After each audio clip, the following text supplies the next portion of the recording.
Iya, Salam, selamat pagi. Anak-anak kami kelas 12 akuntansi.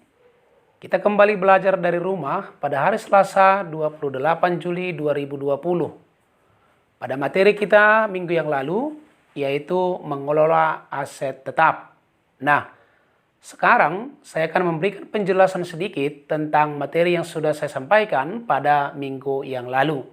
Di mana tujuan pembelajaran kita yaitu penilaian aset tetap ataupun harta tetap. Kalau kita perhatikan, aset tetap yang kita maksudkan di sini adalah aset tetap berwujud. Ya, seperti pada minggu-minggu yang lalu, apa itu aset tetap berwujud? Kemudian ada juga aset tetap yang tidak berwujud, itu sudah saya jelaskan. Nah, anak-anak kami, aktiva tetap dalam hal ini aktiva yang berwujud itu dinilai berdasarkan harga perolehan. Nah, artinya dinilai, maksudnya di sini kita untuk mengetahui berapakah jumlah atau berapakah harga daripada aset itu sendiri. Nah, maka untuk itu nilai atau harga aset tersebut disebutkanlah itu dengan harga perolehan. Nah, maka apakah itu harga perolehan aktiva tetap? Yaitu jumlah uang yang dikeluarkan atau utang yang timbul untuk memperoleh aset tersebut untuk siap dioperasikan atau siap untuk dipakai. Ya, itu harga perolehan. Kemudian sehubungan dengan perolehan tersebut, maka harga perolehan aktiva tetap ditentukan sebagai berikut. Nah, yang pertama, aktiva tetap yang diperoleh dalam bentuk siap pakai. Nah, artinya siap pakai, kita peroleh nanti aktiva tetap tersebut langsung bisa dipergunakan. Nah, kalau seperti itu, maka menilai atau mencari harga perolehan daripada aktiva tersebut, yaitu berdasarkan harga beli, ditambah dengan biaya-biaya yang terjadi sehubungan dengan usaha penempatan aktiva tetap tersebut. Ya.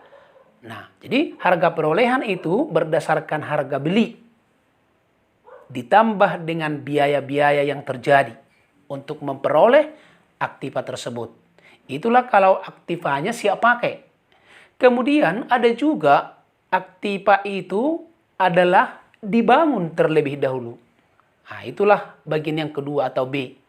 Aktiva tetap yang dibangun terlebih dahulu. Misalnya gedung, ya, atau rumah. Nah, maka untuk itu, berapakah harga perolehan daripada bangunan tersebut? Ya, itu ditetapkan berdasarkan biaya-biaya yang terjadi sehubungan dengan pembangunan aktiva tetap tersebut. Nah, nanti kita akan berikan contoh ya. Kemudian yang ketiga atau C. Ada juga aktiva tetap yang diperoleh melalui pertukaran dengan aktiva non-kas. Ya, nanti kita lihat contohnya. Nah, kalau yang ketiga ini harga perolehannya itu berdasarkan harga pasar atau harga yang berlaku di pasar yang berhubungan dengan aktiva yang diserahkan atau aktiva yang diterima. Nah, kemudian ada lagi aktiva itu yaitu diperoleh dari sumbangan. Nah, artinya ada orang yang memberikan. Ya. Jadi kalau ada orang yang memberikan aktiva kepada katakanlah perusahaan, maka perusahaan itu menilai aktiva tersebut ditetapkan berdasarkan harga pasar aktiva yang diterima atau harga taksiran yang wajar. Ya, misalnya ada menyumbangkan kendaraan. Nah, kan bisa kita lihat harga kendaraan itu berapa harga yang wajar. Apakah kendaraan itu yang baru atau tidak? Ya. Nah, jadi bisa juga kita taksir kira-kira berapa nilai daripada aktiva yang disumbangkan itu. Nah, yang kelima. Nah, aktiva tetap yang diperoleh secara gabungan. Nah, jadi harga perolehannya itu nanti masing-masing aktiva yang ditetapkan berdasarkan alokasi harga perolehan gabungan dengan perbandingan yang wajar juga. Jadi kesimpulannya dari kelima jenis aktiva tetap itu, yaitu harus kita ketahui dulu aktivanya itu apa, supaya bisa kita menilai berapa harga perolehannya. Jadi harus jelas dulu apa aktivanya. Nah, itu ya. Oke, kita lanjutkan. Nah, kita lihat contoh. Unsur harga perolehan daripada aset tetap, sekali lagi, tergantung kepada jenis aktivanya.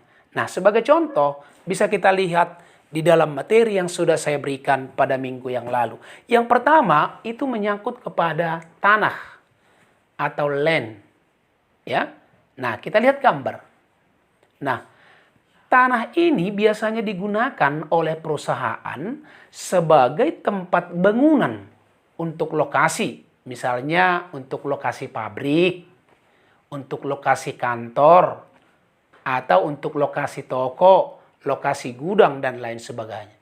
Nah, kalau demikian, tanah misalnya, ya, berapakah nilai tanah ini? Atau berapakah harga perolehan daripada tanah tersebut? Nah, maka meliputi antara lain A, harga perolehan tanah. Nah, misalnya 1 hektar tanah seharga sekian juta misalnya. Itulah harga perolehan, harga beli. Kemudian yang kedua, biaya survei. Nah, artinya ada juga dana yang dikeluarkan untuk mensurvei di manakah lokasi atau letak tanah. Nah, berarti itu juga termasuk nanti harga perolehan tanah. Yang ketiga, biaya pengalihan kepemilikan seperti biaya notaris atau biaya balik nama. Nah, katakanlah perusahaan A membeli tanah dari seseorang. Nah, tentu nanti supaya tanah itu sah menjadi milik kita, milik perusahaan, maka harus ada biaya yang berhubungan dengan notaris, membuat surat-surat yang berhubungan dengan perolehan tanah tersebut supaya sah menjadi nama kita, nama pembeli. Ya. Nah, termasuklah itu misalnya pembuatan sertifikat tanah atau pembuatan misalnya surat keterangan tanah. Nah, supaya jelas itu nanti yang kita beli itu sudah benar-benar milik kita, maka selain dari harga tanah, berarti ada juga biaya yang dikeluarkan untuk itu. Termasuklah biaya yang berhubungan dengan notaris atau biaya balik nama.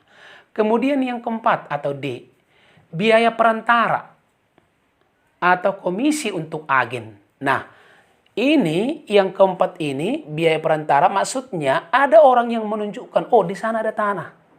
Tanah yang sekian hektar yang ada di lokasi katakanlah di perkampungan sana, itu mau dijual. Nah, jadi artinya itu perantara. Ada orang yang menunjukkan. Berarti itu pun nanti kita akan berikan sejumlah uang karena atas dialah tanah itu bisa kita beli.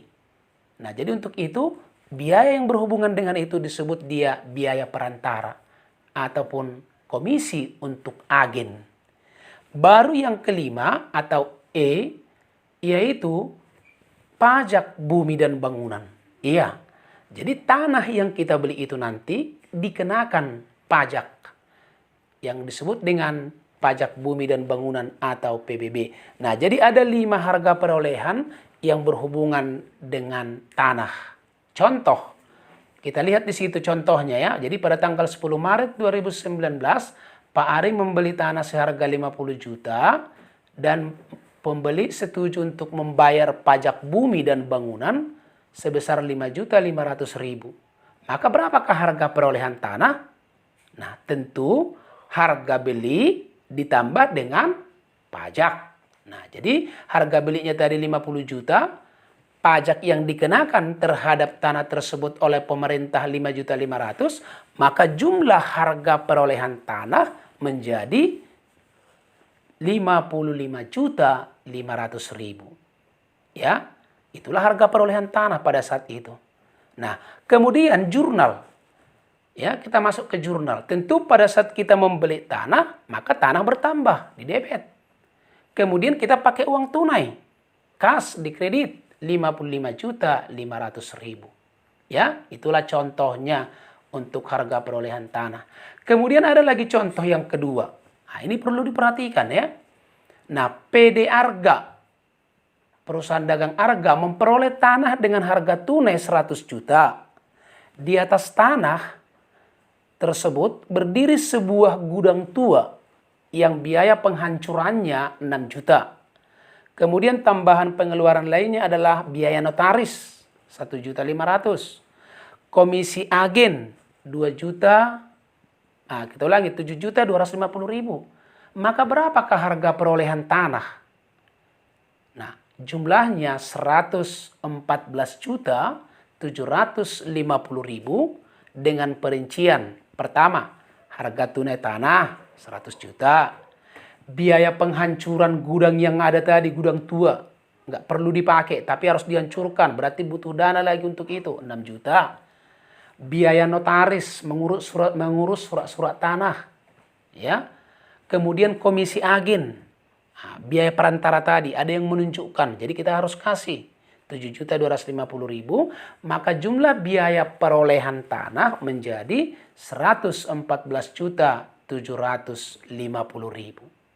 Ya, maka nanti kalau kita membuat jurnalnya, nah maka tetap tanah pada kas senilai 114.750.000. Ya, nah kemudian perlu kita ketahui sehubungan dengan perolehan tanah ada yang disebut dengan pengembangan tanah atau land improvement.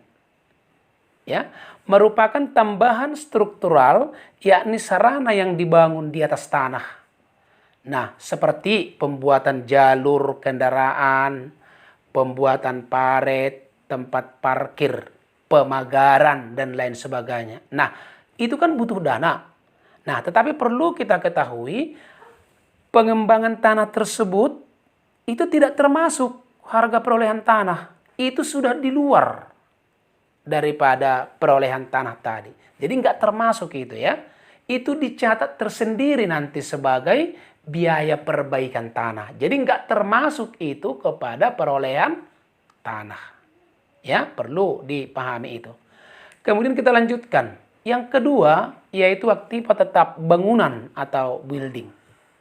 Nah, bangunan merupakan fasilitas yang digunakan untuk kegiatan operasional seperti toko, ya, kantor, pabrik, atau gudang. Nah, lihat gambar yang ada di depan. Nah, kemudian seluruh pengeluaran yang berkaitan dengan pembelian maupun konstruksi bangunan akan dicatat di debit, yaitu ke akun bangunan. Kalau tadi tanah, sekarang bangunan. Nah, saat gedung dibeli, maka harga perolehannya terdiri dari apa saja? Ya. Nah, yang pertama yaitu harga beli bangunan. Nah, itu ya. Kemudian biaya peralihan kepemilikan. Nah, dalam arti di sini tetap biaya notaris, sertifikat tanah, dan lain-lain, termasuk komisi agen. Kemudian yang berikut, selain itu biaya untuk membuat bangunan sampai siap digunakan, misalnya perbaikan atap lantai, kabel listrik, dan saluran air. Ya, ada juga biaya-biaya yang berhubungan dengan itu. Nah, maka itu juga termasuk harga perolehan daripada bangunan. Nah, jadi bukan hanya masalah harga beli, enggak. Ya, yang lain yang berhubungan dengan perolehan bangunan tersebut itu akan disatukan menjadi harga perolehan bangunan. Nah, perlu kita ketahui, ada kalanya ketika gedung baru dibangun. Nah, itu ya. Kalau tadi kan kita membeli bangunan yang sudah berdiri. Tetapi ini ada kalanya kita membangun mulai dari awal. Nah, kalau ketika gedung baru dibangun, maka harga perolehannya meliputi apa saja? Nah, pertama, biaya bahan baku. Berarti mulai dari bahan-bahan batu bata, pasir, dan seterusnya. Kemudian upah buruh, orang yang mengerjakan bangunan tersebut sampai selesai, itulah tenaga kerja. Kemudian harga kontrak ditambah pembayaran jasa arsitek. ya, izin mendirikan bangunan atau IMB, baru biaya pembersihan dan lain-lain. Oke, kemudian yang ketiga anak-anak kami, peralatan atau equipment. Nah, peralatan atau equipment adalah aset yang digunakan dalam bentuk kegiatan operasional seperti furniture kantor, mesin pabrik, komputer, dan printer. Nah, namanya pun peralatan. Nah, maka harga perolehan peralatan mesin meliputi apa saja? Ya, biaya angkut. Nah, maksudnya di situ biaya angkut yaitu biaya masuk ke pabean, ke perusahaan itu ya. Nah, misalnya dari mana dibeli, kan ada ongkos. Nah, kemudian pajak pertambahan nilai. Nah, artinya terhadap peralatan itu dikenakan juga pajak, namanya pajak pertambahan nilai. Kemudian biaya bongkar dan angkut ke dalam pabrik, biaya perakitan, pemasangan, dan percobaan dari peralatan. Nah, semua itu disebut dengan harga perolehan. Jadi, kalau ada peralatan, katakanlah mesin, harganya sekian puluh juta, bukan hanya itu. Ada juga biaya-biaya yang lain berhubungan dengan itu. Maka itulah harga perolehan daripada peralatan. Yang terakhir, kendaraan. Ya, kendaraan adalah salah satu aset tetap yang digunakan untuk kegiatan operasional perusahaan dalam mengantar jasa atau barang. Nah, coba perhatikan gambar yang di monitor. Ya, harga perolehan kendaraan terdiri dari pembelian tunai kendaraan, pajak penjualannya, beban ongkos angkut, dan asuransi selama perjalanan yang dibayar oleh pembeli. Iya. Nah, jadi artinya selain harga beli daripada kendaraan tersebut, maka dikenakan juga pajak oleh pemerintah, kemudian beban ongkos angkutnya membawa mobil tersebut, kemudian asuransi selama perjalanan. Nah, karena siapa tahu nanti ada kecelakaan dan lain sebagainya, maka aktiva tersebut diasuransikan selama perjalanan. Ya. Nah, itu semua nanti dibayar oleh pembeli. Nah, kemudian khusus untuk kendaraan yang tidak termasuk ke dalam harga perolehan, yaitu pengurusan atau kepemilikan STNK, surat tanda nomor kendaraan. Nah, kalau misalnya itu dikeluarkan oleh pembeli, itu tidak dimasukkan kepada harga perolehan kendaraan, tapi itu sudah merupakan biaya yang lain. Ya, kemudian asuransi kecelakaan pada truk dan mobil apabila sudah sampai. Tapi kalau tadi asuransinya yang di perjalanan, itu baru dikenakan. Tapi kalau nanti misalnya kendaraan itu sudah kita beli dan kita pergunakan untuk seterusnya, ternyata ada masalah, itu tidak termasuk lagi ke harga perolehan daripada kendaraan. Ya, itu sudah biaya-biaya yang lain, sama seperti STNK tadi. Ya, jadi itu sekali lagi, itu bukan harga perolehan. Iya, jadi tugas yang saya berikan pada minggu yang lalu, catat materi ke buku catatan, kemudian tugas dikirim lewat WA saya sendiri, baru materi latihan untuk nanti soal menyusul untuk hari-hari yang akan datang sehubungan dengan roster kita yang menyangkut kepada akuntansi keuangan. Sekian materi kita atau penjelasan saya pada hari ini. Atas perhatiannya saya ucapkan terima kasih. Horas.